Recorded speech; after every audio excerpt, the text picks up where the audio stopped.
Hello friends, welcome back to your channel Class Link. This is cooperative previous year question paper video. This is day 9 question paper 1 part 9 question number 81 to 90. Okay, fine. Question number 81. சோதனை தணிக்கை dash நடத்தப்படும். அதாவது test audit will conduct dash. Test audit எப்பயுமே final auditக்கு அப்புறம் தான் நடத்துவாங்க. So the correct option is after final audit. Test audit will conduct after final audit. Okay, fine. Next question number 82. Dash குழுவின் பரிந்துரையின்படி தணிக்கைத்துறை பிரிக்கப்பட்டது. அதாவது based on dash committee recommendation cooperative audit department was separated. So எந்த committee cooperative audit department separate பண்ணுச்சு அப்படின்னு கேட்குறாங்க. Santhanam committee தான் பண்ணியிருப்பாங்க. ஓகேவா? ஸோ எந்த இயர் அப்படின்றது நீங்கள் தெரிஞ்சுட்டு கீழே கமெண்ட் செக்ஷனில் சொல்லுங்கள். ஃபைன். Next question number 83. உறுப்பினர் விண்ணப்ப பதிவு டேஷ் ஆண்டுகளாக சங்கத்தில் தக்க வைக்கப்படுகிறது. அதாவது membership application register should be retained by the society for dash years. So மெம்பர்ஷிப்போட அப்ளிகேஷன் ரெஜிஸ்டர் அதாவது 10 இயர்ஸ் வரைக்கும் நம்ம மெயின்டைன் பண்ணணும் சொசைட்டியில். ஓகேவா? ஃபைன். Next question number 84. இருப்பு நிலை குறிப்பில் பொறுப்புகளை விட சொத்துக்கள் அதிகமாக இருப்பது டேஷ் என அழைக்கப்படும். அதாவது the excess of assets over liabilities in a balance sheet is known as.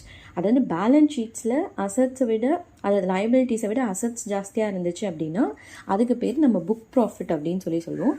அதாவது புத்தக லாபம் அப்படின்னு சொல்லுவோம். ஓகேவா? ஃபைன். அப்போ நெட் ப்ராஃபிட் எந்த ஷீட்டில் இருக்கும் அப்படின்றத எனக்கு சொல்லுங்கள் கீழே கமெண்ட் செக்ஷனில். Okay, fine. Next question number 85. கூட்டுறவு சங்கத்தில் அனைத்து ரொக்கம் மற்றும் ரொக்கம் சாரா நடவடிக்கைகளை பதிவு செய்வது. அதாவது all cash and non cash transactions of cooperatives are recorded in dash. Day புக்கில் தான் நம்ம டே புக்கில் என்ன சொன்னோம், அன்னன்னைக்கு நடக்கிற எல்லா டிரான்சாக்ஷனும் இருக்கணும். இல்லை அதில் தான் கேஷ் டிரான்சாக்ஷனும் இருக்கும், நான் கேஷ் டிரான்சாக்ஷன் எல்லாமே அதில் தான் இருக்கும். So which is recorded in day book. ஓகேவா? ஃபைன். Next question number 86. கூட்டுறவு சங்கங்களுக்கு அரசு வழங்கும் இத்தொகையை திரும்ப செலுத்த எதிர்பார்க்கப்படுவதில்லை. அதாவது amount given by the government to cooperatives in which there is no repayment expected. So எதில் ரீபேமெண்ட் எக்ஸ்பெக்ட் பண்ணாமல் கவர்மெண்ட் நம்ம கோஆப்ரேட்டிவ்ஸ் கொடுக்கும் கோஆப்ரேட்டிவ்ஸ்க்கு கொடுக்கும் அப்படின்னு பார்த்தீங்கன்னா கிராண்ட் உதவித்தொகை அப்படின்னு சொல்லுவோம். ஓகேவா? அதுதான் நம்ம ரீபே பண்ணணும்னு சொல்லி கவர்மெண்ட் எக்ஸ்பெக்ட் பண்ணாது. ஃபைன். Next question number 87. இது விற்பனைக்காக வாங்கிய ஒரு வகை சொத்து அல்லது பணமாக மாற்றுவதற்கு தற்காலிகமாக நிறுத்தி வைக்கப்பட்டது.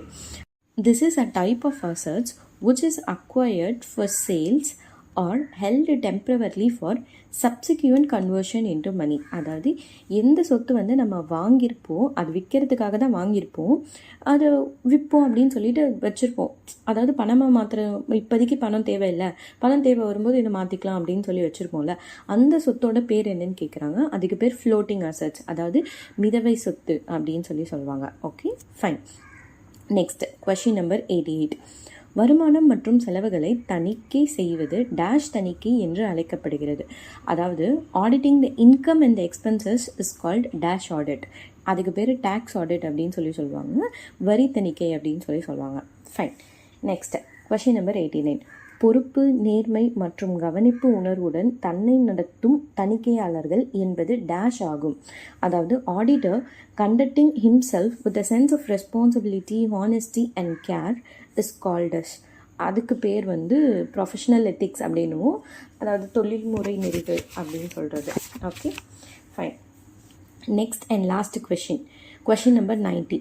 தணிக்கையாளர்களுக்கு டேஷுக்கு உரிமை உண்டு. அதாவது auditor has a rights of lien on. Options என்னென்ன இருக்குன்னு பார்த்தீங்கன்னா, only book of accounts that concern him. Option B all book of accounts. Option C books at branch office. Option D books at head office. So ஆடிட்டருக்கு அவருக்கு அதாவது என்ன book அவருக்கு தேவைப்படுதோ அதுக்கு மட்டும்தான் அவருக்கு ரைட்ஸ் இருக்குது. மற்றபடி அக்கௌண்ட்ஸில் இருக்கிற எல்லா புக்ஸுக்கும் ரைட்ஸ் கிடையாது, அந்த பிரான்ச்சில் இருக்கிற எந்த புக்ஸுக்கும் ரைட்ஸ் கிடையாது, அண்ட் ஹெட் ஆஃபீஸில் இருக்கிற புக்ஸுக்கும் ரைட்ஸ் கிடையாது.